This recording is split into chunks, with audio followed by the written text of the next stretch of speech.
देखो गट्टू, अब डरने की कोई जरूरत नहीं है, क्योंकि अब हमारे पास ये अद्भुत जादुई शक्तियां हैं। हाँ मालिक, चलिए आज इन शक्तियों का इस्तेमाल करके देखते हैं कि आखिर इनमें कितना दम है। हाँ गट्टू, तूने बिल्कुल सही कहा, पर हम सबसे पहले इन शक्तियों से करेंगे क्या? मालिक, मेरे दिमाग में एक बढ़िया आइडिया है।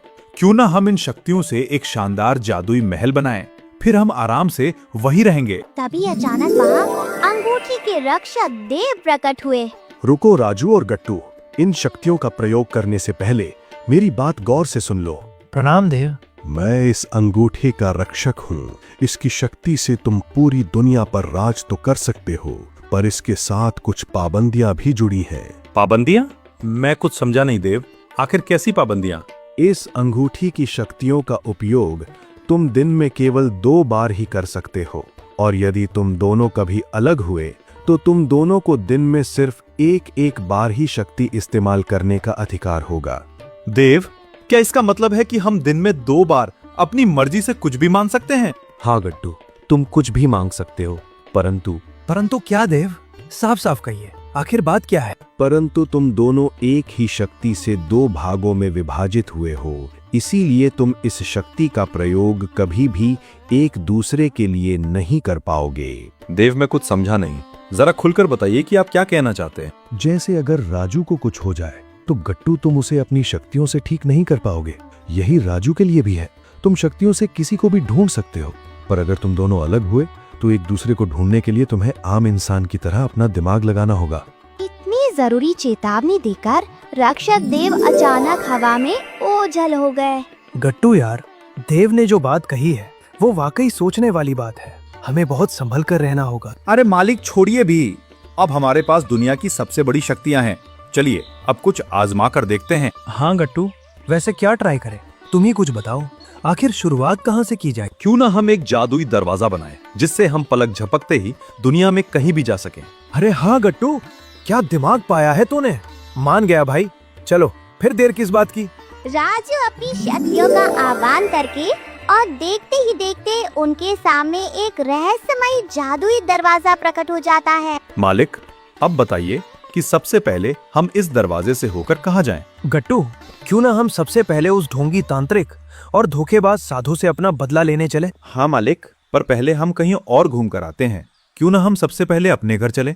हाँ गट्टू, तू बिल्कुल सही कह रहा है। सबसे पहले हम अपने घर ही चलते हैं, चलो। राजू और गट्टू को इस बात का जरा भी अंदाजा नहीं था कि इन शक्तियों का बिना सोचे समझे इस्तेमाल उन्हें कितनी बड़ी मुसीबत में डाल देगा।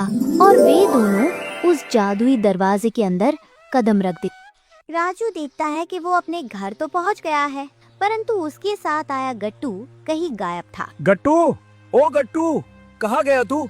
अभी तो तू मेरे साथ ही था, फिर अचानक कहाँ गायब हो गया? जिसका डर था वही हुआ। शक्तियों का सही इस्तेमाल न करने के कारण दोनों अलग अलग जगहों पर पहुंच गए, पर वापसी का दरवाजा सिर्फ राजू के पास था, क्योंकि उसने ही वो वरदान मांगा था। अरे गट्टू, कहाँ हो यार? देखो, अब ये लुका छिपी मत खेलो। मुझे पता है तुम मेरे साथ मजाक कर रहे हो, है ना? राजू और गट्टू एक बड़ी भूल कर बैठे और माया जाल में फंस गए। राजू ने जादुई अंगूठी वाले उस टापू पर हर जगह खाक छानी, पर गट्टू कहीं नहीं मिला। अब वो शक्तियों से भी उसे नहीं ढूंढ सकता था। आखिरकार राजू थक हार कर वहीं जमीन पर बैठ गया। आखिर कहाँ गया मेरा गट्टू? क्या भूल हुई हमसे? हे प्रभु, हम तो नादान हैं। मेरे गट्टू का ख्याल रखना और जल्द से जल्द वापस मेरे पास आने का रास्ता बताना उसको। उधर गट्टू अपने असली घर यानी उस जंगल में जा पहुंचा, जहां से राजू उसे लाया था। आखिर गट्टू एक जानवर ही तो है। राजू अपने पुश्तैनी घर पहुंचा और गट्टू अपने जंगली घर। अब देखना ये है कि अब आगे गट्टू और राजू दोनों कैसे मिलेंगे वापस, और क्या होगा आगे। अरे, ये मैं कहाँ आ गया और मेरे मालिक कहाँ गए? मालिक, कहाँ हो मालिक? हम तो साथ में निकले थे, फिर आप कहाँ रह गए? मालिक, प्लीज मजाक मत करो, मुझे बहुत डर लग रहा है। गट्टू यहाँ वहाँ भटकते हुए अपने मालिक को पुकारता रहा, पर उसकी आवाज पेड़ों से टकराकर वापस आ जाती। ढूंढते ढूंढते वो अधमरा सा हो गया और वहीं एक झाड़ी के पास ढेर हो गया। देखते ही देखते सुबह की रोशनी ढली और जंगल में स्याह शाम पसर गई, पर राजू का कहीं अता पता न था। तभी गट्टू के पेट में भूख से मरोड़ उठने लगी और वो गहरी सोच में डूब गया। बहुत भूख लगी है गट्टू, अब रोने से काम नहीं चलेगा। चल अब खुद ही कुछ खाने का इंतजाम करना पड़ेगा। गट्टू जंगल से बाहर निकलने का रास्ता खोजते खोजते एक छोटे से गांव में जा पहुंचता है। वहां एक घर की खिड़की से आती रोशनी देखकर उसकी उम्मीद जाग जाती है। वो भूख से बेहाल होकर उस घर के बाहर खड़ा हो जाता है और चिल्लाने लगता है, अरे भाई कोई है? ओ भाई जरा बाहर तो आओ, सुन रहे हो या नहीं? कोई है इस घर में? राधा, ओ राधा, उठो भाग्यवान, देखो तो जरा बाहर कौन है। इस बेवक्त हमें कौन आवाज लगा रहा है? अरे छोड़िए भी बिरजू जी, कोई राहगीर होगा जो रास्ता भटक गया होगा। इतनी रात को अपनी नींद खराब मत कीजिए, चुपचाप सो जाइए। अरे भाई मैं बाहर कब से भूखा प्यासा खड़ा हूँ, कोई तो मेरी बात सुनो। क्या इस घर में कोई नहीं है जो एक भूखे की मदद कर सके? उनकी आवाज सुनकर दोनों बाहर निकलकर देखते हैं, पर वहाँ उन्हें कोई दिखाई नहीं देता। अजी देखो, यहाँ तो सन्नाटा है, सिवाय इस गधे के और कोई नहीं दिख रहा। राधा, लगता है हमें सुनने में धोखा हुआ है, चलो वापस अंदर चले। अरे भाई ये कोई भ्रम नहीं है, मैं आपके सामने साक्षात खड़ा हूँ और ये मेरी ही आवाज है जो आप सुन रहे हैं। अरे बाप रे, अनर्थ हो गया। राधा भागो यहाँ से, ये कोई साधारण जानवर नहीं, बोलता हुआ भूत है। अरे डरो मत, मैं कोई भूत नहीं हूँ, बस मुझे बहुत जोरों की भूख लगी है। पहले कुछ खिला दो भाई, पेट में चूहे नहीं अब तो हाथी कूद रहे हैं। पेट भरेगा तभी तो बता पाऊंगा कि मैं कौन हूँ। बिरजू और राधा कांपते हाथों से उस गधे को घर के भीतर ले आए। राधा ने जैसे तैसे अपना डर दबाया और रसोई से खाने से भरी थाली सजा लाई। गधा इतना भूखा था कि पलक झपकते ही उसने पूरी थाली चट कर दी। मजा आ गया भाभी जी, आपके हाथ के खाने में तो जादू है, ऐसा स्वाद तो मैंने पहले कभी नहीं चखा। अब सच सच बताओ भाई, तुम आखिर हो कौन और तुमने इंसानों की तरह बोलना कैसे सीखा? सच तो ये है कि मैं कोई मामूली गधा नहीं हूँ, मैं एक जादुई गधा हूँ और बहुत दूर जादुई टापू से यहाँ आया हूँ। पर मैं रास्ता भूल गया और इस चक्कर में अपने मालिक से भी बिछड़ गया हूँ। जादुई गधा? हमें तो तुम्हारी बातों पर भरोसा नहीं हो रहा, कहीं तुम कोई भेष बदलने वाले राक्षस तो नहीं हो? नहीं भाई, मैं तो बस एक बेसहारा जीव हूँ। अगर आप मुझे छोटा सा कोना दे दें तो मैं बदले में आपकी खूब सेवा करूंगा। बस तब तक आसरा दे दीजिए जब तक मुझे मेरे बिछड़े हुए मालिक नहीं मिल जाते। बिरजू अब भी गहरी सोच में डूबा था कि इस अजनबी गधे को पनाह देना ठीक होगा या नहीं। उसे अपनी आंखों पर भरोसा ही नहीं हो रहा था, जैसे ये सब हकीकत नहीं बल्कि कोई अजीब सा सपना हो। जी जरा इसकी तरफ तो देखिए, ये बेचारा कितना लाचार खड़ा है। भले ही ये बोलने वाला अनोखा गधा है, पर आखिर है तो एक भूखा जीव ही। जब इसने इतनी उम्मीद से हमसे सहारा मांगा है तो हमारा फर्ज बनता है कि हम इसकी मदद करें। भाभी जी आपका बहुत बहुत शुक्रिया। अब आप बस देखती जाइए ये गट्टू कैसे आपके जीवन को खुशियों से भर देता है और आपकी दुनिया ही बदल देता है।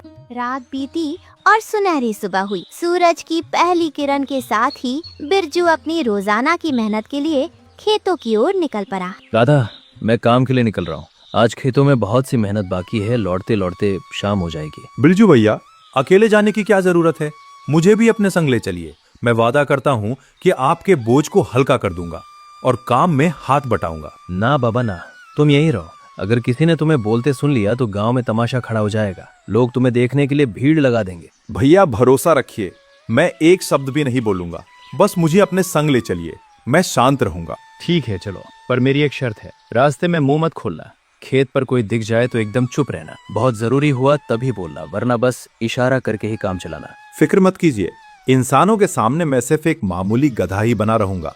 बिरजू और गट्टू खेतों की ओर निकल पड़े। अभी वे रास्ते में ही थे कि तभी सामने से गांव के मुखिया जी आते दिखाई दिए। राम राम बिरजू भाई, ये नया गधा कब खरीदा? देखने में तो बड़ा हट्टा कट्टा और फुर्तीला लग रहा है। राम राम मुखिया जी, इसे कल ही घर लाया हूँ। स्वभाव थोड़ा विचित्र है पर काम में बहुत माहिर है। इसकी आंखों में तो गजब की चमक है, बड़ी समझदारी झलक रही है। क्या नाम रखा है इसका? गत्तू है? अरे ठहरो, क्या अभी कोई आवाज सुनाई दी? अरे नहीं, इसके पेट से गुड़गुड़ाहट हो रही होगी, लगता है सुबह ज्यादा ही चर लिया इसने। अच्छा मुखिया जी अब निकलते हैं, देर हो रही है। चल रे गट्टू, जल्दी बढ़। दोनों बातें करते करते खेत पर आ गए। कुछ देर कड़ी मेहनत करने के बाद बिरजू थक कर चूर हो गया और सुस्ताने के लिए एक पेड़ की छांव में लेट गया। आज तो बहुत काम हो गया। गट्टू, मैं जरा इस पेड़ के नीचे आराम कर लेता हूँ, मेरी कमर दुखने लगी है। खेत तो जोत दिया पर बीज खरीदने के पैसे कहाँ से लाऊंगा? घर में खाने के लाले पड़े हैं, राधा के पास ढंग के कपड़े नहीं है और ऊपर से साहूकार का डर। हे भगवान, ये तंगी कब दूर होगी? अरे भैया, आपकी आंखों में आंसू क्यों हैं? क्या मैंने अपना काम ठीक से नहीं किया जो आप इतने दुखी हैं? नहीं गट्टू, तुम तो बहुत मेहनती हो, पर हम इंसानों की मुसीबतें बहुत बड़ी हैं। सिर्फ जी तोड़ मेहनत से पेट नहीं भरता, कभी कभी नसीब का साथ होना भी जरूरी है। गट्टू से बिरजू का दुख देखा नहीं गया। उसने अपनी आंखें मूंद ली और अपनी गर्दन को जोर से हिलाया। देखते ही देखते हवा में एक सुनहरी रोशनी चमकी और बिरजू के पास अनाज से ठसाठस भरी एक बोरी खुद ब खुद आ गई। अरे, ये अनाज का ढेर अचानक यहाँ कहाँ से आ गया? गट्टू, ये सब क्या है? क्या मैं कोई सपना देख रहा हूँ? भैया, ये आपकी नेकी का इनाम है। मुझसे आपका दुख बर्दाश्त नहीं हुआ, पर मेरी एक चेतावनी हमेशा याद रखना। कैसी चेतावनी गट्टू? तुम कहना क्या चाहते हो? मैं रोज आपकी एक इच्छा पूरी करूंगा, पर याद रहे, सिर्फ जरूरत के लिए मांगना, लालच के लिए नहीं। और ये राज सिर्फ हमारे और भाभी के बीच रहे।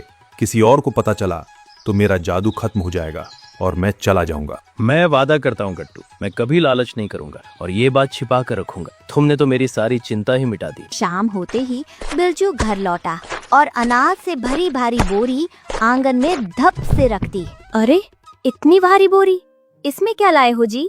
और इतना सारा सामान कहाँ से मिला? राधा, पहले इसे खोलकर तो देखो, फिर खुद जान जाओगी। अरे, ये तो अनाज है। घर में तो एक दाना भी नहीं बचा था। मुझे लगा आज हम सब भूखे सोएंगे। पर सच बताओ, इतने पैसे कहाँ से आए? राधा, अब तुम्हें सच बताना ही होगा। ये अनाज न मैंने खरीदा है, न किसी ने दान दिया है। ये सब हमारे गट्टू का चमत्कार है। क्या? गट्टू ने? पर एक गधा ये सब कैसे कर सकता है? हाँ भाभी, ये सच है। मैंने ही अपनी शक्ति से ये अनाज मंगाया है। राधा, गट्टू मामूली नहीं है। वो रोज हमारी एक जरूरत पूरी करेगा, पर शर्त है कि हम लालच नहीं करेंगे और ये राज किसी को नहीं बताएंगे, वरना वो हमें छोड़कर चला जाएगा। अरे वाह गट्टू, तुम तो हमारे लिए भगवान बनकर आए हो। हम गरीब जरूर हैं, पर स्वार्थी नहीं। मैं कसम खाती हूँ, ये राज किसी को पता नहीं चलेगा। अरे भाभी, अब आप परेशान मत होइए। जल्दी से रसोई में जाकर यमी यमी खाना बनाइए। हम दोनों को बहुत तेज भूख लगी है।